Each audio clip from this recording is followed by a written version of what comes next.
Hi, good day. This is Cheryl at Formula Honda in Scarborough, Ontario. And for today's Honda Know, I'm going to show you how to remote start your car.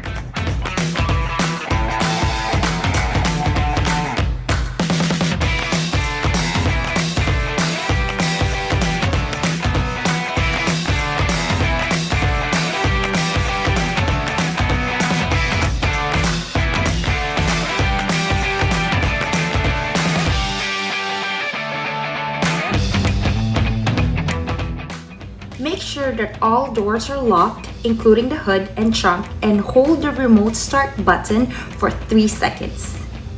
Please be aware that having the second key inside the car will not allow the engine remote start.